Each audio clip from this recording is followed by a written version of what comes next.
नमस्कार किसान भाइयों, आप लोग कैसे हैं? उम्मीद करते हैं अच्छे होंगे और आपकी खेती बाड़ी भी अच्छा चल रहा होगा। तो किसान भाइयों, आज हम बात करेंगे कि बैंगन की खेती कैसे करे, कब करे और सारी बातें। तो यदि आप हमारे चैनल पे नए हैं तो चैनल को सब्सक्राइब कर ले और बेल आइकन को भी दबा ले। और आप लोग सब्सक्राइब नहीं करते हैं, क्या आप सोचते हैं कि कोई पैसा लेगा या कोई धोखा होगा? तो ऐसा कुछ नहीं है।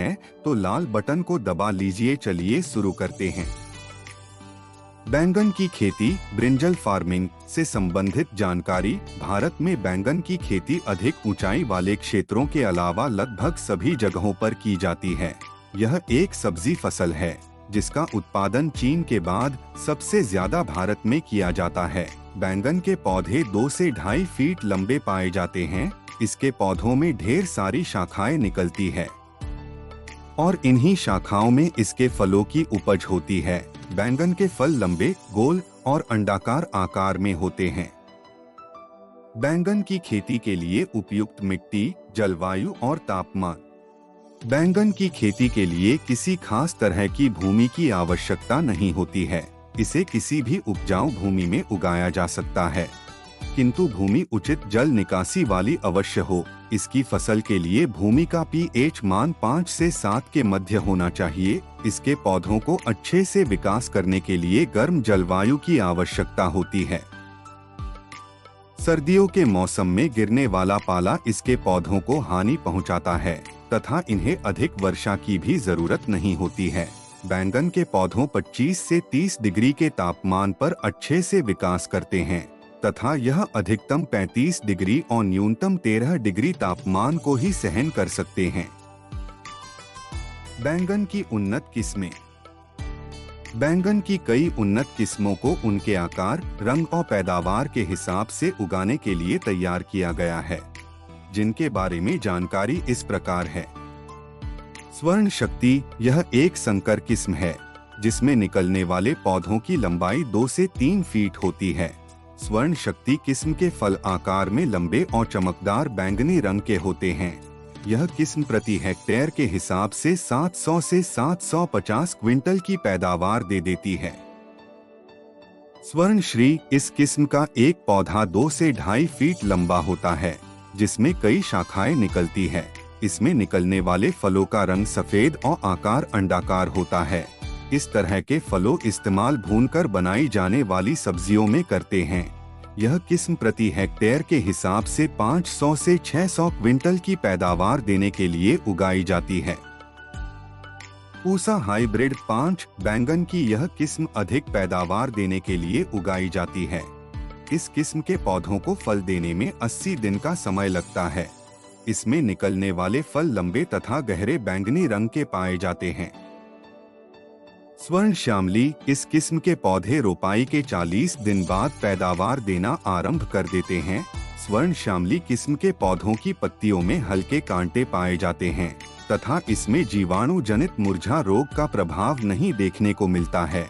इसके फल सफेद रंग की धारियां लिए हुए हरे रंग के होते हैं। यह फल स्वाद में काफी अच्छे होते हैं। बैंगन की यह किस्म प्रति हेक्टेयर के हिसाब से 600 क्विंटल की पैदावार देती है।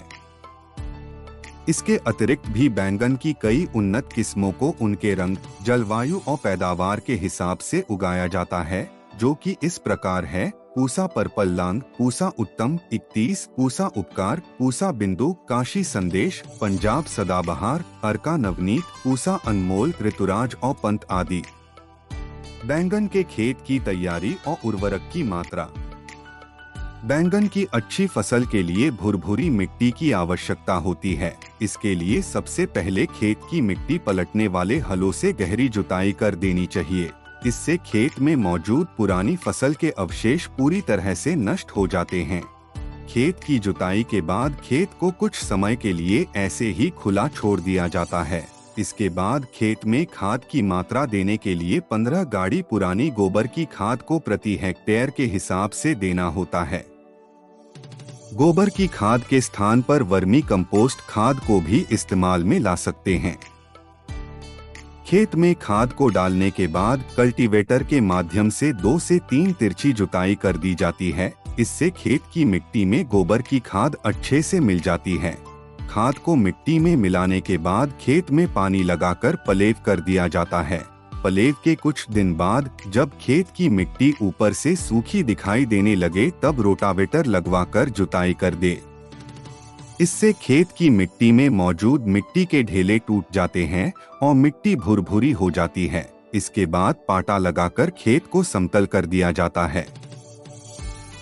बैंगन के पौधों की रोपाई का सही समय और तरीका।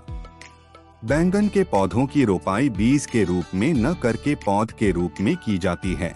इसके लिए पौधों को किसी सरकारी रजिस्टर्ड नर्सरी से खरीद लेना चाहिए। पौधों ऐसे खरीदे जो बिल्कुल स्वस्थ हो। इन पौधों की रोपाई को समतल और मेड़ दोनों पर ही कर सकते हैं। समतल भूमि में पौधों की रोपाई के लिए खेत में 3 मीटर की क्यारियों को तैयार कर लिया जाता है। इन क्यारियों में प्रत्येक पौधों के बीच में 2 फीट की दूरी रखी जाती है। यदि पौधों की रोपाई मेड़ पर करनी हो तो उसके लिए 2 से 2.5 फीट की दूरी रखते हुए मेड़ को तैयार कर लिया जाता है। इसके बाद पौध रोपाई में प्रत्येक पौध के मध्य 2 फीट तक दूरी अवश्य रखे। इन पौधों की जड़ों को 5 से 6 cm की गहराई में ही लगाएं। इससे पौधे अच्छे से विकास करते हैं। पौधों को लगाने के लिए शाम का समय अधिक उचित माना जाता है। बैंगन के पौधों की सिंचाई। बैंगन के पौधों को अधिक सिंचाई की आवश्यकता होती है। इसके पौधों की पहली सिंचाई पौध रोपाई के तुरंत बाद कर देनी चाहिए। गर्मियों के मौसम में इसके पौधों को 3 से 4 दिन के अंतराल में सिंचाई की आवश्यकता होती है। वही सर्दियों के मौसम में इसके पौधों की सिंचाई 10 से 15 दिन के अंतराल में की जानी चाहिए। बारिश के मौसम में इसके पौधों को बहुत कम सिंचाई की आवश्यकता होती है। बैंगन के पौधों में खरपतवार नियंत्रण। बैंगन के पौधों में खरपतवार नियंत्रण के लिए प्राकृतिक विधि का इस्तेमाल कर निलाई गुड़ाई की जाती है। इसके पौधे भूमि की सतह से कम ऊंचाई पर होते हैं, जिससे पौधों को खरपतवार नियंत्रण की अधिक जरूरत होती है। बैंगन के पौधों में 3 से 4 गुड़ाई की आवश्यकता होती है। इसकी पहली गुड़ाई को पौध रोपाई के 15 से 20 दिन बाद करना होता है। इसके बाद बाकी की गुड़ाई 15 दिन के अंतराल में की जाती है। बैंगन के पौधों में लगने वाले रोग एवं उनकी रोकथाम। बैंगन के पौधों में भी कई तरह के रोग देखने को मिल जाते हैं, जिससे फलों का बचाव करना जरूरी होता है। यदि इन रोगों की रोकथाम समय पर नहीं की जाती है तो पैदावार पर अधिक प्रभाव पड़ता है। फल छेदक रोग का लार्वा फलों को अंदर से खाकर हानि पहुंचाता है। इससे फल पूरी तरह से नष्ट हो जाता है। यह लार्वा पौधों के तनों को खा लेता है, जिससे पौधे की शाखाएं सूखकर मुरझा जाती है। साइपरमेथ्रिन या इंडोसल्फान की उचित मात्रा का छिड़काव पौधों पर कर इस रोग की रोकथाम की जा सकती है। हरा तेला कीट रोग। हरा तेला रोग पौधों की पत्तियों पर आक्रमण कर उन्हें हानि पहुंचाता है। यह कीट रोग पौधों की पत्तियों का पूरा रस चूस लेते हैं, जिससे पौधा नष्ट हो जाता है। इस रोग से प्रभावित होने पर आरंभ में पौधा भूरे रंग का दिखाई देने लगता है। मोनोक्रोटोफास, फोस्फेमिडोन या कार्बेरिल की उचित मात्रा का घोल बनाकर पौधों पर छिड़काव करने से इस रोग की रोकथाम की जा सकती है। बैंगन के फलों की तुड़ाई, पैदावार और लाभ। किस्मों के आधार पर बैंगन के पौधे रोपाई के तकरीबन 50 से 70 दिन बाद पैदावार देना आरंभ कर देते हैं। जब इसके पौधों में लगने वाले फलों का रंग आकर्षक दिखाई देने लगे तब उनकी तुड़ाई कर लेनी चाहिए। फलों की तुड़ाई शाम के समय करना उपयुक्त माना जाता है। बैंगन की उन्नत किस्मों के आधार पर 200 से 600 क्विंटल की पैदावार प्रति हेक्टेयर के हिसाब से प्राप्त हो जाती है। बैंगन का बाजारी भाव 10 रुपए